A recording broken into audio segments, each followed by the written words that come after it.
had gone to church and was some kind of a church service. And I tried to tell them a little story. And today I thought, how stupid could I be? Why didn't I give them a visual something? You know, just telling them wasn't near what it would have been like if I'd had a craft thing or something they could see. Like, what do you do? I don't know what I did anymore. I don't know what I used for the base, but I put Clorox in it and changed the color of it, you know. So that's like ourselves. If we sin and take the Lord and say, if I'd have done something like that, it would have been more effective than what I did. And I look back on it and think I was stupid. No, you just can't think of everything at all times, though. Well, that's neat. Oh, this is a nice picture. This is a good picture of you. I don't recognize any of the kids. 1970. Virgil Flores' house was an academy. And the academies were, you probably know this, when they wanted some form of higher education. And what they were offering, and the schools weren't graded then, you know. Well, it started out as a private thing, and they offered some advanced subjects that we would get in high school today, and they called it an academy. And that's where they started the what did it have its name? I believe it was the Edinburgh Academy. Yeah, Edinburgh Academy. And you paid tuition and paid $1.25. And I thought, oh yes, that's right. They would have to board and room because they couldn't get back and forth. $1.25 a week for your board and room. Amazing, amazing. Let me start out with maybe a few. I'll call them personal. I don't mean real personal, but just a few personal questions, such as birthday and things like that. So if you give me a second here to get the right piece of paper out here. Do you want me sitting anyplace else? I notice her looking over at me every now and then. Well, You want me to sit at any special you're place? fine. I mean, Okay. you know, it's. Remember one time you said you didn't know when they moved this building up here, your dad came, I don't have that in here, you could add that. I found out the year, I think it was I'd have to look it up now, I wrote it down. I looked up so many dates. It had to be, I think Dad graduated from Worcester in 29. And when? In 29. But I thought this was 22, but I'm not sure. he drove before that. I mean, he was just 14 when he drove. And they skipped school and drove down here to watch him move. And They got moved the his house from down there. Just behind The here. house that's back there. Yeah. It came from where then? Down on Main Street, when they put an addition on the schoolhouse. Oh, They okay. moved that house up there. And anyway, they skipped school 2 days, 2 afternoons, and watched them with horses pulled up the hill. And they wanted to see it come up the bank, and they caught him the 3rd day. Oh, so the whole school didn't skip to watch it, just No, your. yeah, Okay. That's a good story. Yeah, just little things like that. That's neat. Mrs. Sells, your first name is Ruth, Yeah, and may I ask your middle name? Viola, Viola. And may I ask your maiden name? Becker, Becker. Okay. And you were married to Russell? Russell, Russell? Could I ask what Russell's middle name was? Mark, Mark. And could I ask when you were born? February the 1st, February 1st? 1908. 1908? Okay.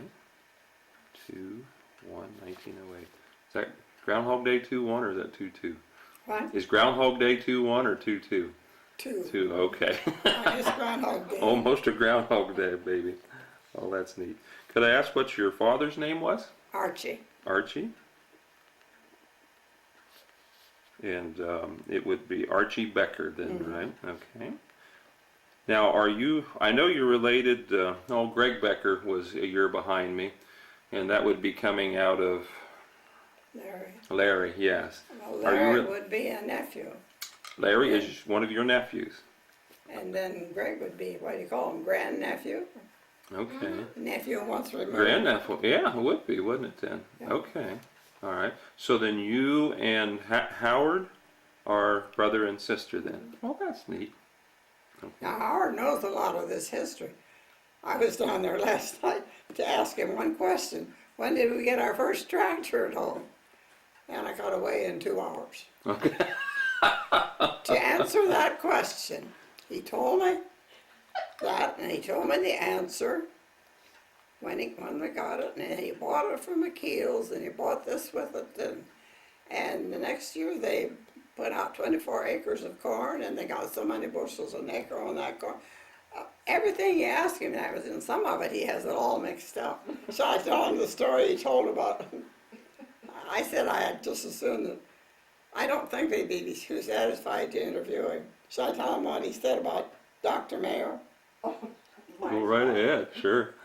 Well, just don't repeat it that he said it. Oh, okay. Because he wouldn't. Let me, in just a second. I've been told, several people have told me that he would be a good person to interview.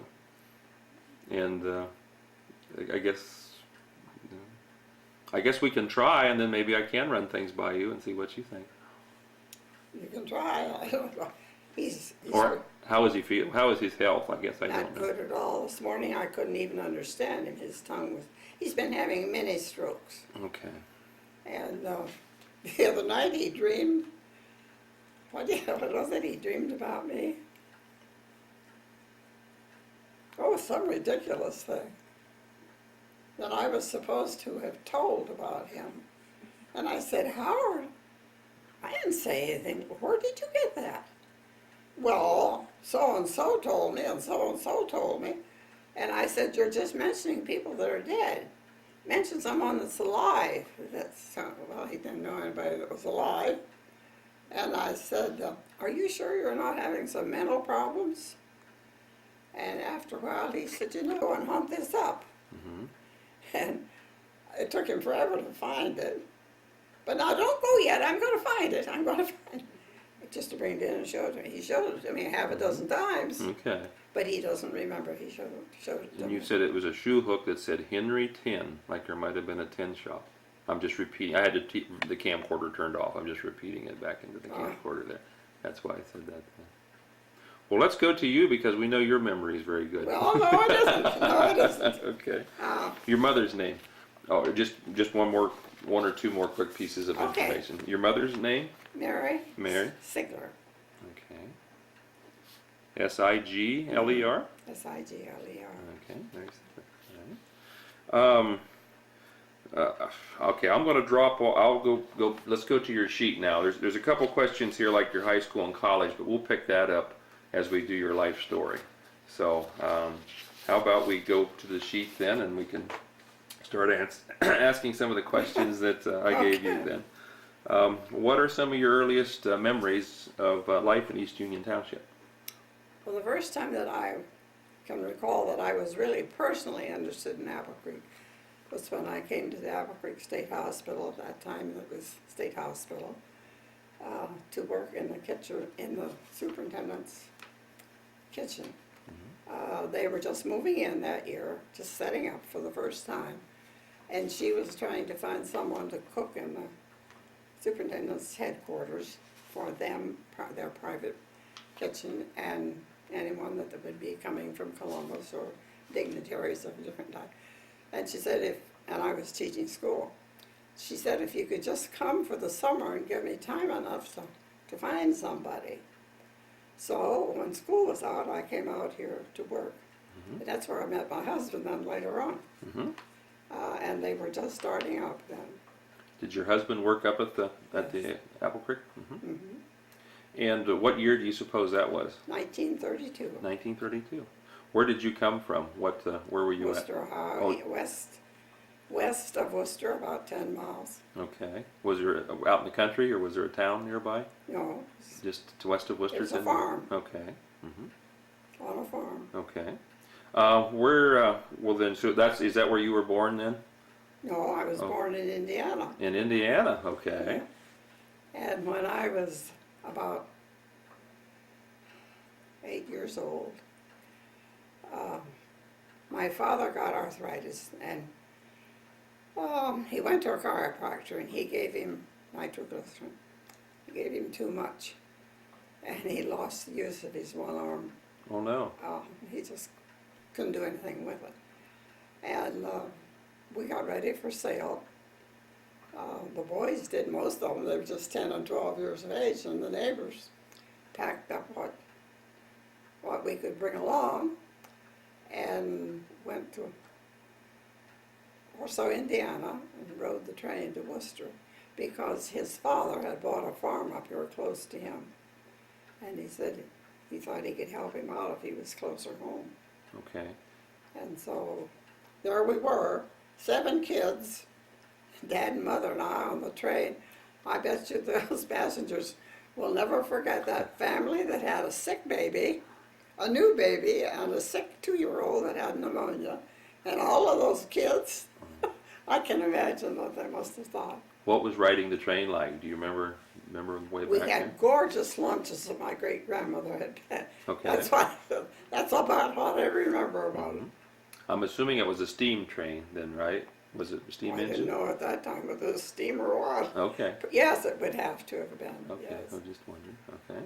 So you arrived in Wayne County then, and at that time we lived at this farm my grandfather had bought up 10 miles north of Worcester near Congress. mm-hmm. And then when the boys were big enough could do more work and we needed a bigger farm, my father bought the house where I grew up in. I was 12 when I came up here. Mm-hmm. And that's where I stayed till I got married, west of Worcester, off of Route 250. What was your grandfather's name? Was it Grandfather Becker? Levi. Levi Becker. Okay. So he was back here. How did your father then get to Indiana? When he got married, he had an aunt out there that owned a farm. Her husband had died. She needed a renter. Mm-hmm. So Dad and Mother went out there and rented her farm. And then he moved from there. Every place he moved to out there, he had to clean out all the fence rows, this and that. It was really a relief when we finally bought his own. There was a lot of work to do there, but he bought it for us, not for somebody else to get the benefit from it. It was a big step. And we all knew that we were going to help out to get paid for it. I remember my brother Joe, the soles of his shoes wore out, but it was near time to go barefoot. Every summer we went barefoot. And he said to Dad, if you can fix them up a little bit till school's out, then you won't need to buy me anymore till fall, and that'll save a couple dollars. And so that's the way we did. Okay.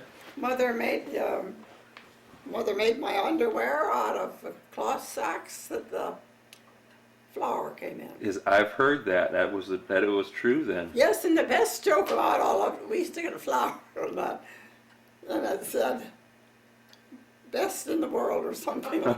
She made my pants long enough, best in the world. So she knew what she was doing when she did that. No, then, right? that was the pants I had, not the just, material she had. That's just the way it worked out then. Oh my, wow. So what school did you go to then when you were west of Worcester? I was through school grade. Well, no, I went 2 years at Mount Wisdom in Plain Township near us. Then I went to Chester High School. There was none in Plain Township. The closest was Jeromeville, Worcester, or Chester was just starting up. So that was I didn't get to go to school to start with. Dad needed me at home, so I stayed at home. And Mother wasn't too well. The truant officer came and said I had to go to school. I should be bowing before all truant officers today, because I'd have ended up working there at home, and then working out by the week someplace else doing housework. And I had to walk about 3 miles to school, This is to grade school or to Chester? school. To high school, okay. across the fields. Well, part of it was gravel road over there. The second year I went, I'd walk across the field and ride with my cousin. And Dad paid him a quarter for taking me. He didn't like that because he had been riding a horse and I had to drive a buggy. And one day the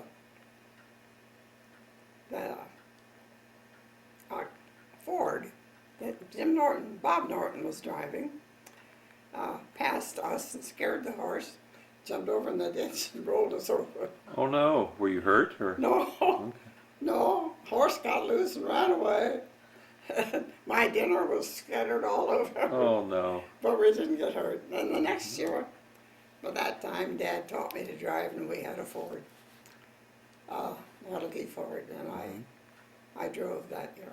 So you would have been driving ever since about 24. 1924. Is that right? You've been driving since 1924. Amazing. The first one I didn't do well, though. I'd only driven a couple times in and out of the lane. And I went over to the schoolhouse, went down to it, and the kids, oh, here comes Ruth, she's driving a car. And I thought I had just owned the world. You know, I was so proud of myself, and I drove around the schoolhouse and parked. And when I got close to the schoolhouse, I said, whoa! It didn't stop. Did you run into anything then? Or? Yes, I ran into the schoolhouse. Oh, did you? Okay. Oh my. That's good. Was it, I like old cars, was it a two-door or was it one of those small ones or was it a touring? No, it was a touring car. A touring, okay. But it had the what do you call them, curtains Side curtains? that you fasten on with your little clips. There wasn't no self-starter. Okay, so you could crank it then? Oh, had to. Had to, okay. And you had to either drain it in the wintertime or put coal oil in the radiator. And I learned to take the tire off the wheel and patch it and put it back on. That's the only way we'd get home. I could even clean the spark plugs from necessity.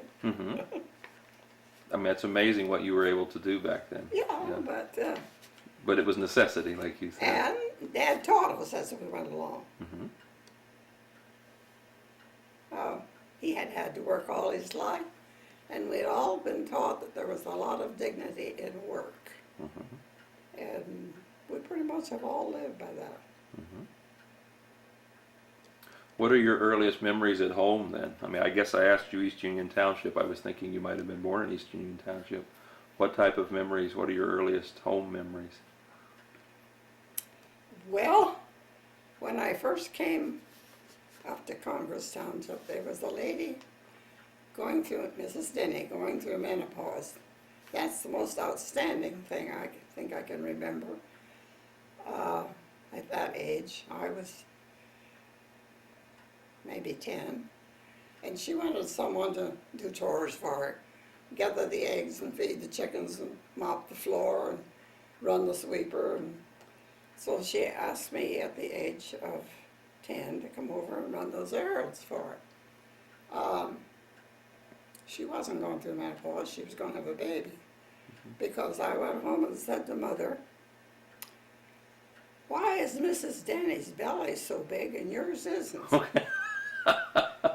And she said, well, I'll talk to your dad about that. So she talked to Dad, and he said I was big enough to know that babies grew in there. Okay. So I remember that. And I remember when we went to Sunday school, I was so envious of anybody that could play the piano and so forth. And I'd go home and we had a tin dish pan, and I'd get a spoon and I'd hammer on that rhythm on that tin dish pan. So you liked music from an early age then? Well, yes. What church did you go to way back then? Up there, it was a Reformed. That's the only one that was there. We walked to Sunday school. Out of here at Reedsburg, we went to a Lutheran. Now I belong to a Christian Missionary Alliance at Orville. Okay. Pretty good. As you were growing up, I hear you mentioned the chores. So the type of chores you did were just, well, when you stayed home to help, you said your mother wasn't feeling well. I guess that was in high school. You were Yes. doing the housewife type chores, or the I mean, or did you go back and forth to the barn? I guess did you do barn Oh, chores too? I As never a- had, see, I had two brothers older than I. Okay. I never milked unless they were out in the field. And I'd do the feeding, but I wasn't a very good milker. Okay. And I'd take care of the chickens. But that was only when they were out in the field. Most of mine was housework. We had 2 boys, 3 girls. How many? 3, 7, 5 boys. Okay. Could I go ahead and ask you their names then, so I can get everybody Sure. figured out? My oldest brother was Arthur. He was killed cutting down woods. A dead limb hit him in the head. Oh no. And my second brother was Howard down here. Mhm. Then I'm next. Then my sister Esther. Then Laura, Ray, Joe, Ansel, Foster, and Kenneth. Mhm. And how many of them are living now? 3. Just 3. So it's you and Howard And my youngest brother. and your youngest brother. Okay. How did the foods differ that you ate back then, or compared to now? Was there much difference? The types of things that you would cook, or how you Oh, would yes. cook, and things like that. We cooked what we could raise. Okay. About the only thing we bought was coffee, sugar, and flour. Okay. Sold our eggs, carried them in a basket to town with some butter if it wasn't too hot. And we got what groceries we could get with that, which would be, or we bought rice occasionally and things like that. But mostly meat, potatoes, gravy, and a vegetable. And usually, I can remember when we went out and gathered wild blackberries. We had a lot of blackberries in our woods, and we'd come up with 2.5, 3 gallons of blackberries, and Mother would can all of those. So that was part of our fruit in the wintertime. But we never had snacks, never heard of anything like that. If you wanted a snack, go down and get an apple. Okay. Another thing we did that kids don't do today, we ate all of the apple, not the core, but we ate it down to the core. And today I see children take a bite around the apple and throw the rest of it away. Well, we didn't. Wasteful, isn't it?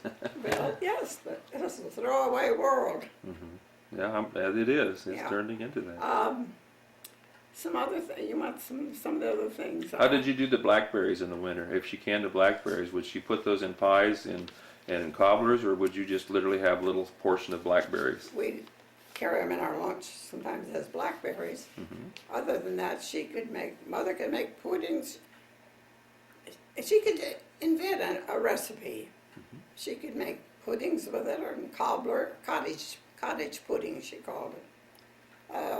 Not very often did we have pies, because when she made pie, she'd have to make 8 or 10 pies. With that big family. Yes. She baked twice a week. It was all homemade bread. And she made, I'm trying to think of, breadsticks.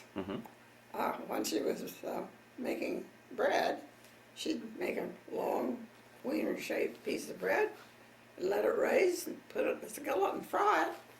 And boy, they were delicious. Just another thing we did, and it's good yet, we took, when we thrashed, we'd take some of the wheat and try to blow all the dust out we could, and wash it and go through it and dry it and save it. And we'd cook the whole grain. And it's the nuttiest, delicious thing, How would you serve that, or how would she serve that? just like you would cereal. Oh, really? Milk Okay. milk and sugar. Oh, milk on it? Is that kind of what puffed wheat is? I mean, I've heard of puffed wheat. But, No, it doesn't puff up. It doesn't puff. It Okay. gets soft, but it doesn't puff up. It takes a long time to cook it. And Mother always cooked that when she was baking. Again, conserve your heat, you know. What type of stove did she cook on in your earliest? Wood, Wood stove. a Okay. wood stove. And of course, you fired that up and the whole thing got warm. You could have the oven going for bread, the top for the iron, to iron the clothes, because we had old sad iron. And Mother starched everything. She was the most beautiful ironer. She could just make things look brand new. Buckwheat cakes. Mother could make raised buckwheat cakes. Another thing, it got cold. We just had heat in the front room. That was our central heating. Okay. Was this a big center stove that? Pot-belly stove. Pot-belly stove. Okay. And when it got too cold, if the yeast froze, it would kill it, you know. And they would take the quart of starter and take it to bed with them to keep it warm, so it wouldn't freeze during the night. Okay. So they Starter meaning the yeast starter. yes, but Okay. It was made into a liquid. Okay. When you go to make the bread, the night before you make the bread, you always have baked or boiled potatoes for supper, and you take that hot water, pour it over about a cup and a half or so of flour, and till it gets mixed up good, and then add some more hot water. When it gets cool enough, you put this yeast starter in. Okay. By morning, you have a whole cup, a whole crock full, and you can make your bread from that. Or Mother made buckwheat cakes with them, the kind that you put in the crock and let them sit all night and let them raise up. Oh, there's nothing, you can't buy anything that'll equal that. Another thing that I did when I was a kid, the kids had to do sometimes. Mother had a new baby, Joe. We lived in one of these rented houses where the rag carpet, Dad would always put paper underneath the rag carpet. Rag carpet? Yeah, Okay. you don't know what rag carpet is? Oh, okay, I'll tell you in a minute. Go ahead. Yeah, I'm sorry. I didn't mean to interrupt. It was such poor flooring in it, it would blow that carpet off and down. And we kids would play on it, but everybody had a cold. And Mother had a baby, 6 weeks old, Joe, and Ray had double pneumonia. And of course, she had to stay the only place there was any heat. She couldn't leave them that long anyway. And we needed bread. And Dad made the yeast, and he poured it in the little hole in the flour in the bread pan where you mixed it up.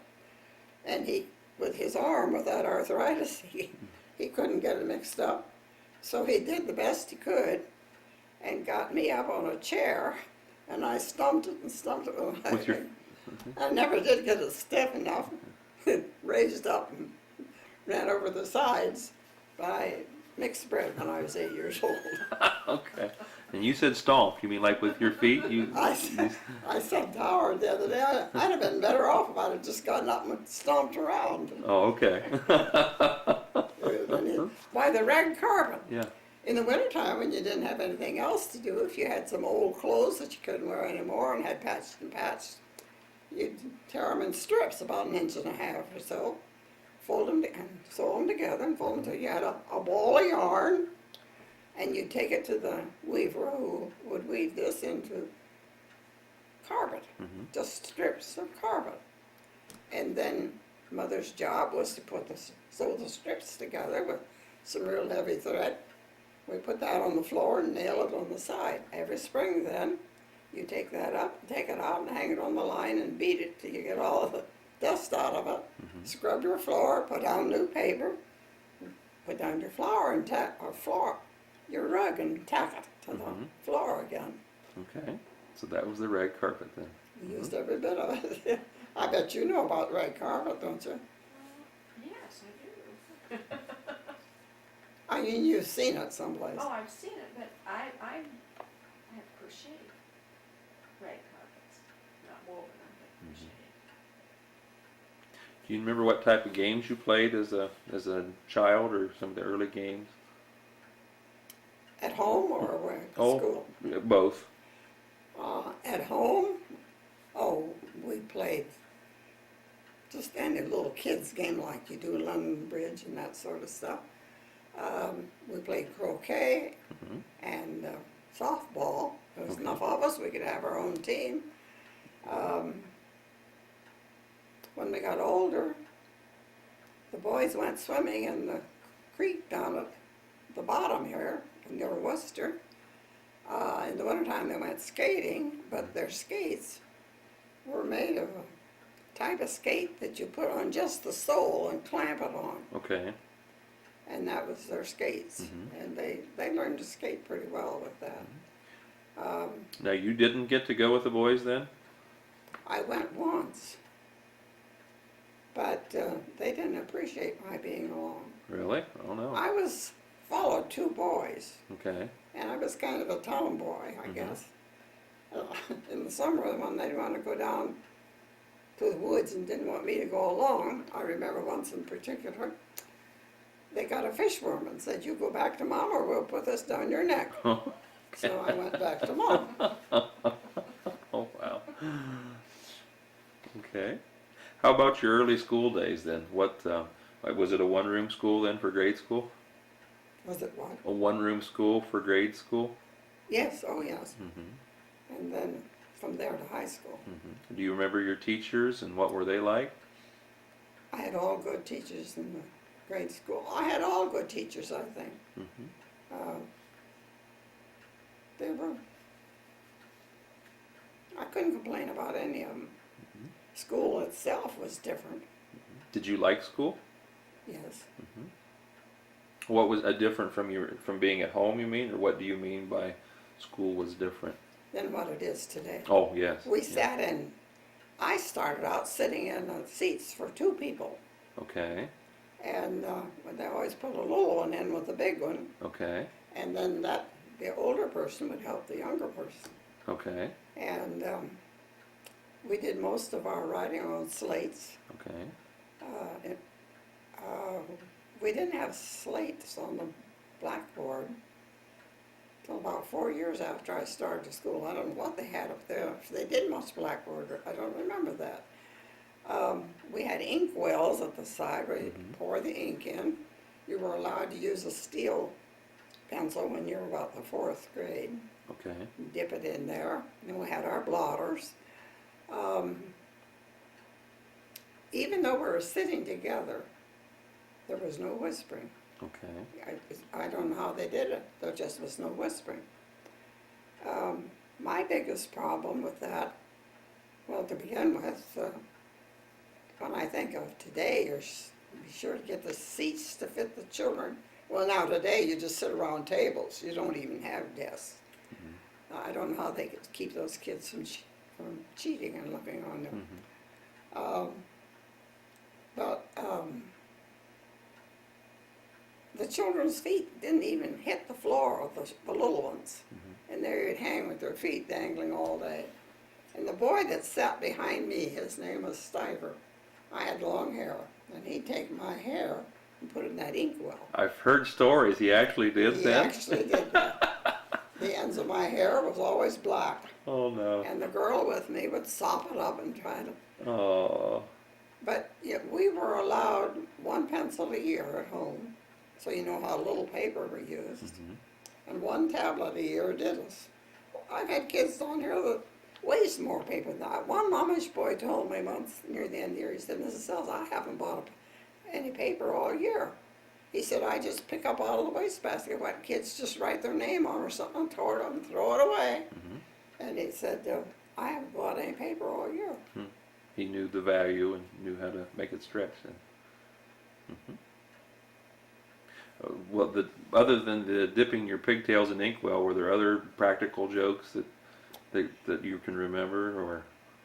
In school, didn't happen to me and my brother and the neighbor always fought on the way home from school. Somehow they didn't get along. Not in particular, no. We walked to school. That's why I didn't get to school till I was almost 8 years of age. And then with the neighbor that I sat with, her father would sometimes take her, and if it was bad or raining or something, he would stop and take me along. There was room enough for me in the little buggy he had, but the boys had to walk. We had a lot of snow in those years. Okay, tell me about that. We all had leggings that buttoned up along the side, and we had overshoes, and we wore what the other person, the older one had grown out of, but they were still too big for us, so Mother fastened them on with jar rings, put around them. The rubber jar ring? Uh-huh. Okay. And then we waited. One year I lost my one shoe in the snowdrift, Okay.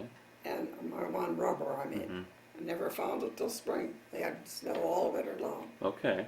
So it stayed all winter, then that is unusual. I mean, lately it doesn't seem to. We found it in the spring when it started. Mother would fix it all, what they called fascinators, and a knit thing that she'd put over our heads and wrap it around.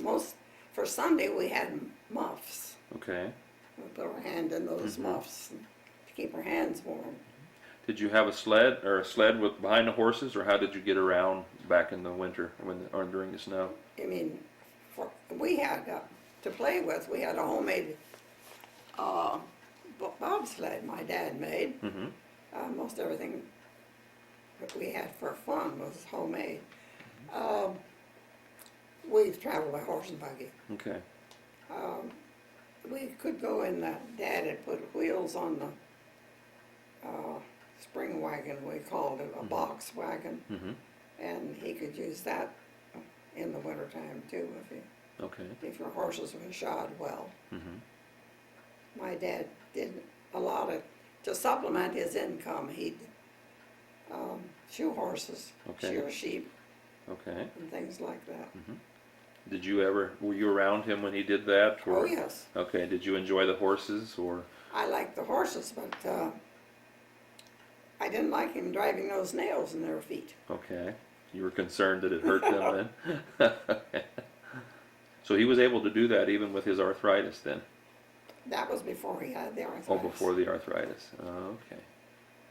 Mm-hmm. How about holidays like Christmas and things like that? Do you remember what your early Christmases were like? We didn't make nearly the fuss we have today. When we lived in Indiana and when we lived up north, we were too far away from our grandparents, or we had Christmas at home and Thanksgiving. We didn't work on Christmas. On Thanksgiving, we didn't try to do any heavy work like out in the field or whatever. Usually had maybe chicken and pumpkin pie, just a little bit fancier than usual. For gifts then, if any of us needed any clothing, you tried to wait and make it last until Christmas. Mm-hmm. So if you needed a new pair of socks, you got a new pair of socks for Christmas. If you don't need anything, maybe you didn't get anything. Okay. We all got an orange. Okay. One orange, and that was the biggest treat. Okay.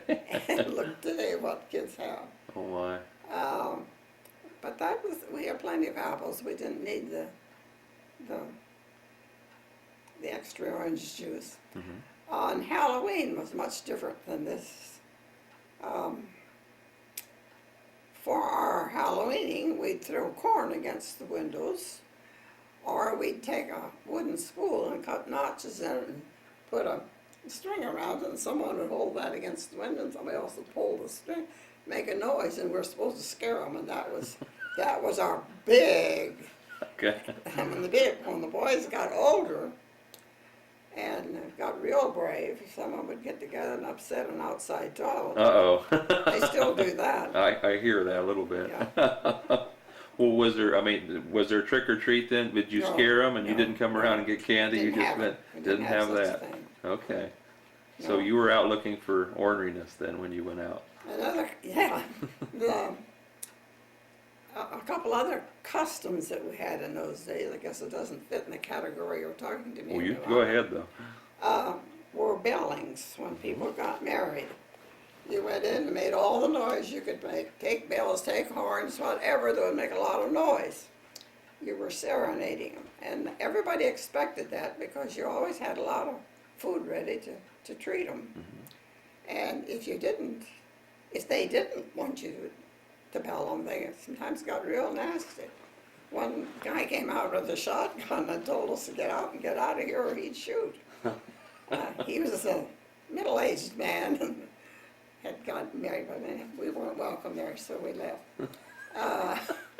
When did that happen? How many years after, or was it months after they got married? Or? Oh, just as soon as they didn't go on honeymoon, so just as soon as anybody knew. So it was right away then? For Okay. us, when Russell and I got married,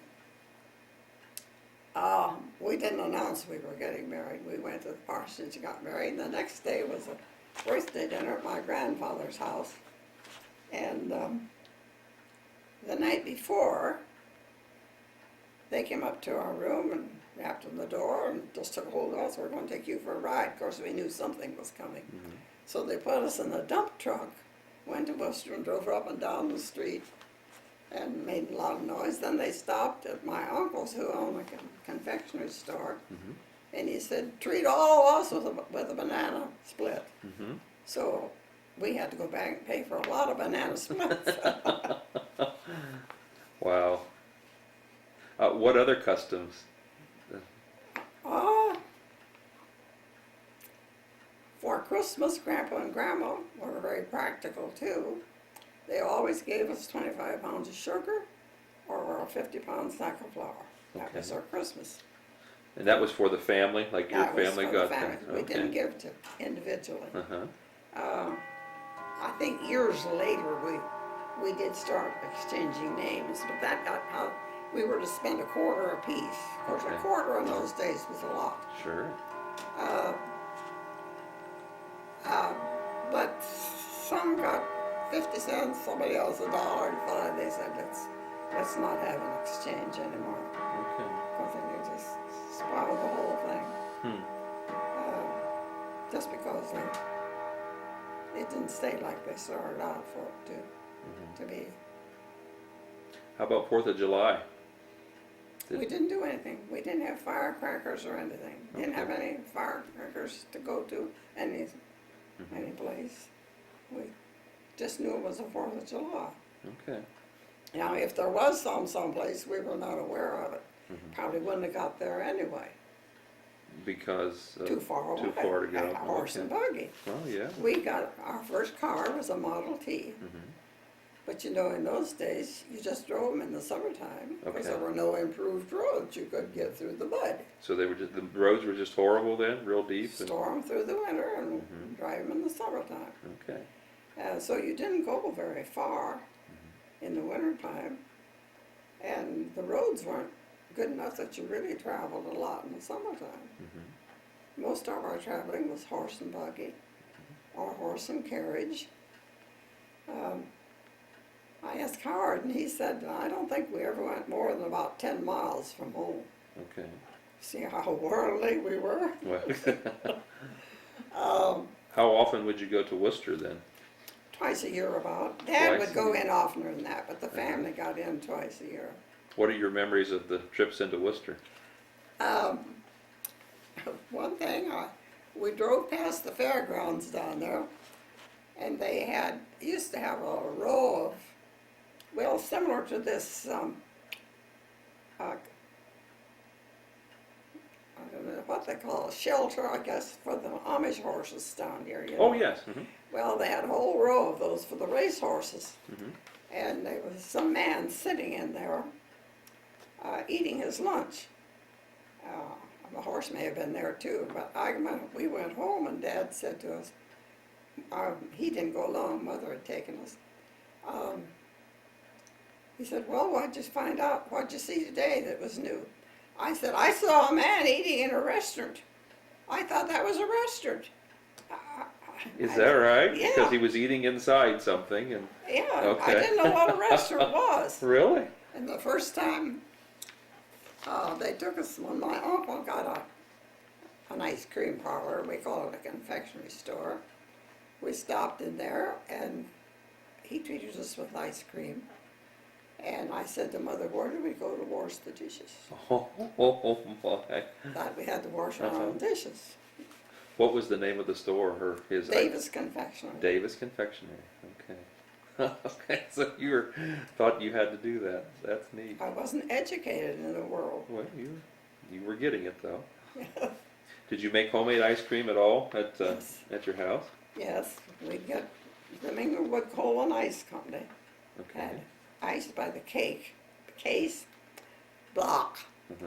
And Dad would wrap that up in paper, then put blanket or so on and drive 10 miles on it. We were all ready then to make the ice cream quick before it all melted. Okay. And of course we could eat it all up because we couldn't keep it. We had no Sure. refrigerators.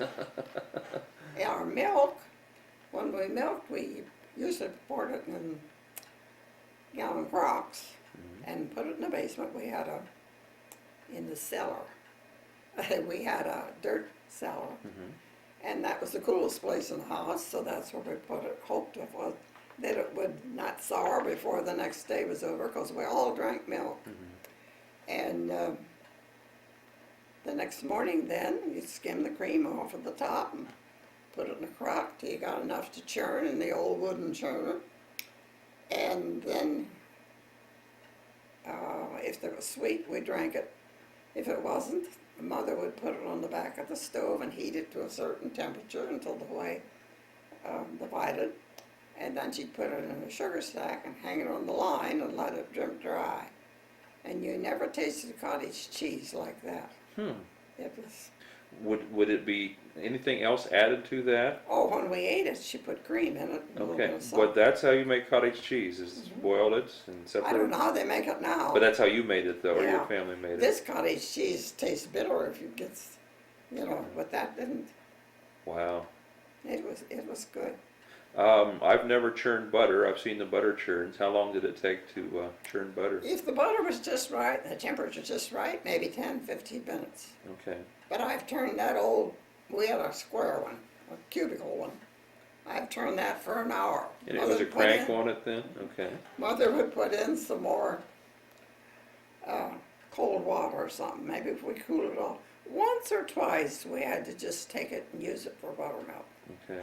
But it depended on the temperature and how sour it was. Anywhere from 15 minutes to an hour and a half. Why? Take the lid off, they're not crumbs yet, they're not crumbs. Well, keep on turning it. Crumbs, you mean the consistency of it was little bitty crumbs? When it first starts turning, Okay. there'll be little, Didn't know that. Okay. I think of smooth butter, but and well, then those little crumbs will go together. okay. And- All right. And then form the smooth butter. Mhm. Okay. I'll be darned. Did you go to college? Yes, Where did you go to college at? Ashland. Ashland? Okay. And do you have was it a 4-year degree like? First I had a 2-year degree, Okay. but then you could go 1 year then and teach 1 year and then go back and finish. I guess they thought we were all hard up. And I started school when I had been doing housework for a lady up there, and a neighbor encouraged me to go on to school. Her father was a professor at the college there. We just lived across the street from the college. So I wrote to the old lady who was my high school principal, and I told her that this girl thought I should go on to school. I wanted to know what he thought about it. And he wrote back, I kept that letter for a long time. Best idea you ever had, he said. Don't give it up. Really? Wow. And he was one of the encouragers that made me decide to go to school. So I managed with the money I had saved, doing little errands like for this lady, that I could pay most of my first year. But 6 weeks afterwards, the mother got sick and had a miscarriage, and they didn't think she was going to live, so my brother came up and asked me to come home. We didn't know what was going to happen to Mother, so I decided, well, I'm going to have to be at home, so I'll just quit. And I wanted to get my money, see how much money they'd refund. They wouldn't refund any of it, but they'd credit me for it some of the time. And Dad said, well, go on back to school. We'll manage somehow. And I drove back and forth from out there to Ashland each day. Every day. This is in the Model T again? Or okay. And then the first year I taught was over at Doylestown then. Okay. And I followed a man teacher who didn't have very good discipline. He didn't have very good habits. And I was scared to death after I found out what all these kids did to him. To begin with, he chewed tobacco and spit in the coal bucket, you know. Okay. Um, Is this a one-room school, by the way? Oh, yes, one-room school Right. with your outhouses, and you carry your water in a bucket, you know, and sweep your own floor and do your own house cleaning before school starts. That was part of the bargain. You had to tend the stove and things like that? Oh, yes. Yeah, be there. On Sunday, you start a fire on Sunday night, so it'd be warm enough for Really? when they got there. Because a lot of these kids would walk and be cold. They weren't too well dressed, especially over there. They just pulled everything on him until finally he bargained with them. If they would be good, he'd treat them every Saturday and Friday and let them go home at noon. Okay. So the first Friday noon, nobody brought their lunches. And I said, where's your lunches? Oh, we don't go Friday afternoon. We were good this week, weren't we? And I said, that's not the way it's supposed to be. So I said, now, if you don't bring your lunches next Friday, you'll be here without your lunch because you're going to have to stay. Well, it was all right. They bowed to mine. But then I went out and I played with them and stuff, and nobody else did that. I mean, the other teachers didn't do that, and so I was different. This is sort of things they did for him. They got up there sometime or other and disconnected the rope to the bell. Some of those people didn't have clocks, and that bell was very important. So ringing the bell really Yes, and they told knew them it was half time to an come. hour before school started. Oh, a half an hour. Okay. And that gave them time to get there. Okay. They got up there somehow, and they knew what they were getting into, and disconnected that rope, and left it drop down, and they said, well, it must have just broken loose or something up there. So he decided to go up through the trap door and see what was wrong and fix it up. He put his desk over where the trap door was and put a chair on it and crawled up there. Well, you know the rest. The kids took the chair. Oh, took it down. Okay. So he negotiated with them. Okay. And he promised to do something for them until they let him back down. Oh, no. Wow. That was an experience. Then I went back and finished 1 year. And then, maybe 6 or 8 years, I got my bachelor's degree. Well, Doylestown, my wife's family, some of them are from the Doylestown area, and their last name were Mickleys. Didn't know if you ran into any Mickleys up there. and Gerbics and Borgroskis and Okay. Hovlinks. A good many of these worked in coal mines Okay. down in there. But that was different. So you got your degree, and then is that when you got asked to come to the ACDC or the No. state hospital, or did you go back to No. teaching again then? No, I taught 2 years in Plain Township, close home, and Plain I Township. stayed at home then and could help at home some, and it's close home. Then I found out they were hiring married teachers, and I was thinking about getting married. And Worcester Township was paying $90 a year more than what I was getting. And everybody was after that $90 because $80 a month wasn't going too far. And I applied for it, and I got the job at Worcester Township, and I was there till they consolidated. I was there 1 year after they consolidated. Then I stopped and had my son, and then we thought we were going to have another, and then I lost that one. And I stayed at home until he was in the 3rd grade. Then I went back to Worcester Township 4 or 5 years before I came to Apple Creek, and I taught 25 years in Apple Creek. Then finally ended up here Oh. when I worked in the superintendent's. Oh, okay. That was at the very end then. No, Oh, no? I think I left you the wrong impression. Okay. When I finally ended up here, I did my work up there in 1932. Okay. All right. But So- that was my final change of occupations. Okay. When you were up at, so you were working at the state hospital the year it opened then, right? What was it like? I mean, you're the first person that has any inside, you know, what it was like that I've talked to. Just what were your impressions and what was working there like? And, An awful lot of politics. okay. They hadn't graded the front at all. It was just a mud hole from one. There were 2 buildings, one on either side. This is way up on top of the hill there then? Yes. Okay.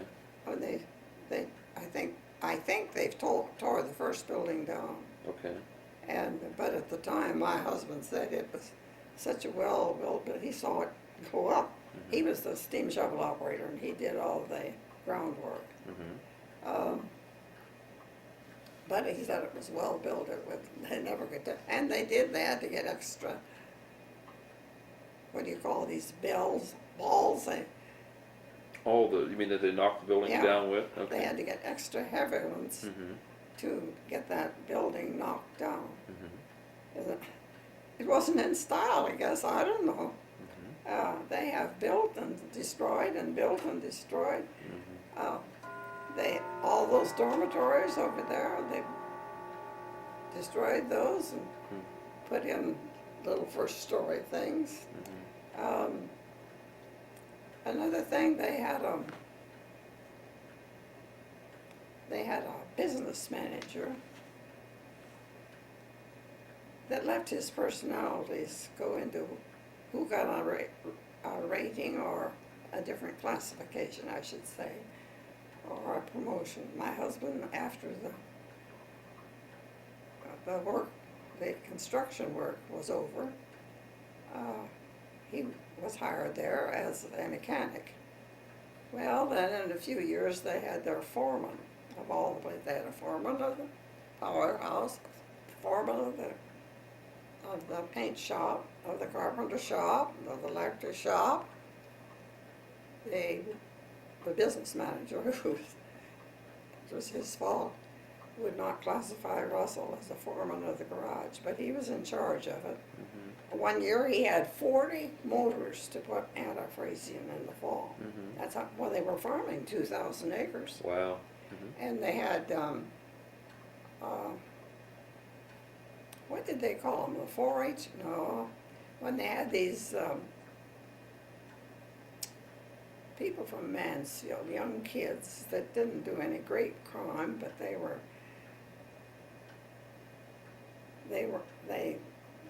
didn't want to put them in prison, but they wanted to have some cool, and they'd work up here and run this machinery. They had a group of them up here. They were just young, very young people, and they could tear up more machinery. They didn't know how to run it, and he was up there time after time. So it was cheap labor, but yet your husband had to work hard to keep the equipment Well, together. it was expensive for the state. Well, it was expensive that way, yeah. Because now you had a wheat crop right in, they come in with the binders all broken down. He stayed up until he had them fixed, ready to go the next morning. When we had those big snows, he and Larry Gobb was working with him at that time. One time, the state would not, the state would not come Route 44. Okay. Because it wasn't a state Because it's road. county road, And nobody could get to work or get home. Okay. And there was one time they worked 36 hours trying to clear the roads. But he never got classified as a foreman. So he went down to Columbus and asked them why. And they said, well, I'll show you why. And they showed him a letter. He said, we asked about why he wasn't you weren't classified as a foreman. And some other question, and why do you think he should or shouldn't be? And they said, they thought the only reason that they could think why he should be foreman was because of seniority, not the work he did. Okay. And he had men working under him that were classified that were making within $5 of what he was. Okay. He worked there 36 years and he didn't make quite $6,000 when he quit. Wow. The only thing it was stable. During the Depression, we both had a job. We didn't suffer like a lot of people did. Can I ask you to hold just a second? I think it's time for another tape. And